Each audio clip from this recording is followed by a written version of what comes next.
X5 News at 5। Ram मंदिर, बद्रीनाथ, केदारनाथ, मां बगलामुखी और बुटाटी धाम की चंदा चोरी की सूची में अब माता वैष्णो देवी का नाम भी जुड़ गया है। यहां मंदिर श्राइन में 550 करोड़ रुपए से ज्यादा के कथित नकली चांदी चढ़ावे का मामला सामने आया है।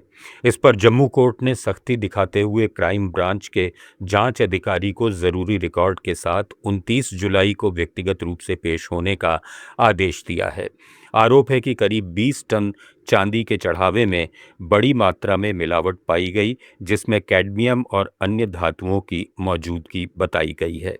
शिकायत में चांदी की खरीद, जांच, भंडारण और रिकॉर्ड में हेराफेरी की जांच की मांग की गई है।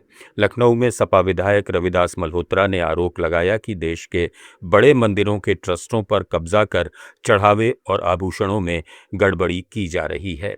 भर में भारतीय जनता पार्टी ने जितने बड़े प्रसिद्ध मंदिर हैं उन सबके ट्रस्टों पर कब्जा कर लिया है और हर मंदिर में चंदा चढ़ावा और जो आभूषण आ रहे हैं सोने के, चांदी के, उनको लूटने का काम किया है। हमारी मांग है कि सुप्रीम कोर्ट के किसी न्यायाधीश के अध्यक्षता में एक आयोग गठित किया जाए जो देश के सभी मंदिरों में जो चंदा चोरी होने का काम हो रहा है उसकी वो जांच करे। एक तरफ जहां मंदिरों में चढ़ावा चोरी को लेकर श्रद्धालुओं की भावनाओं को ठेस पहुंची है, वहीं दूसरी तरफ इन चोरी को लेकर उत्तर प्रदेश विधानसभा अध्यक्ष सतीश महाना का कहना है कि मंदिर में दिया गया पैसा पूरी आस्था से नहीं दिया गया, जिसकी वजह से ये चोरी हुई है। लेकिन उन्हीं का जिनका पैसा चोरी हुआ, मुझे लगता है कि शायद उन्होंने श्रद्धा पूर्वक भाव के साथ भगवान के मंदिर में अर्पित नहीं किया होगा, इसलिए उनका पैसा चोरी हो गया। हमारा पैसा चोरी नहीं हुआ, हमारा पैसा मंदिर में लगा है और मंदिर का भव्य स्वरूप इस बात का प्रमाण है। दिल्ली के जंतर मंतर पर सामाजिक कार्यकर्ता सोनम वांगचुक का अनशन 18वें दिन भी जारी है। उनकी बिगड़ती सेहत को लेकर दिल्ली हाईकोर्ट में जनहित याचिका दायर की गई है। याचिकाकर्ता वकील और एक्टिविस्ट राकेश कुमार सैनी ने मांग की है कि उन्हें अस्पताल में भर्ती कराया जाए और ज़रूरत पड़ने पर चिकित्सकीय देखरेख में लिक्विड डाइट या ज़रूरी पोषण देकर उनकी जान बचाई जाए। आंदोलनकारियों के मुताबिक वांगचुक का ब्लड प्रेशर और ब्लड शुगर दोनों सामान्य से नीचे पहुंच चुके हैं। डॉक्टरों की टीम लगातार उनकी निगरानी कर रही है। वांगचुक को अब कांग्रेस सांसद शशि थरूर का भी समर्थन मिला है।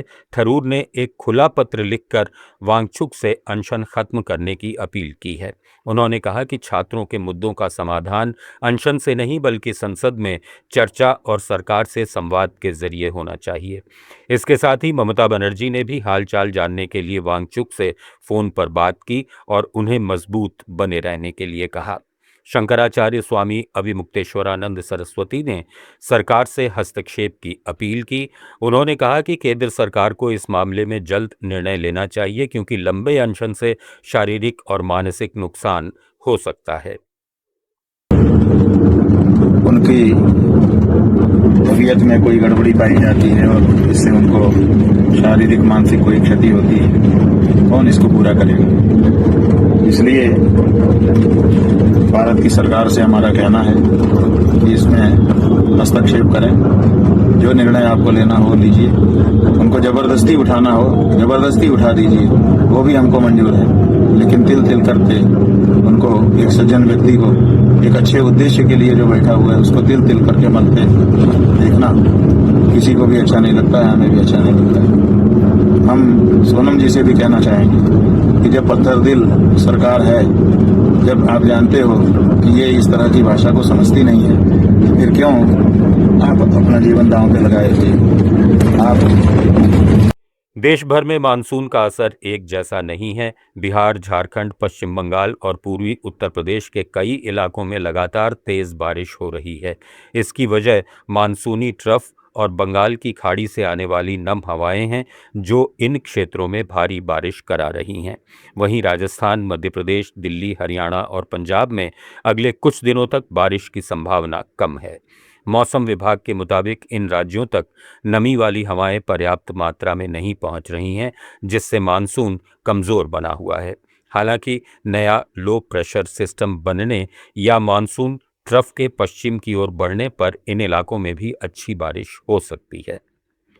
न्यूज़ एट 5 में फिलहाल इतना ही। जुड़े रहिए लेट्स माइक के साथ।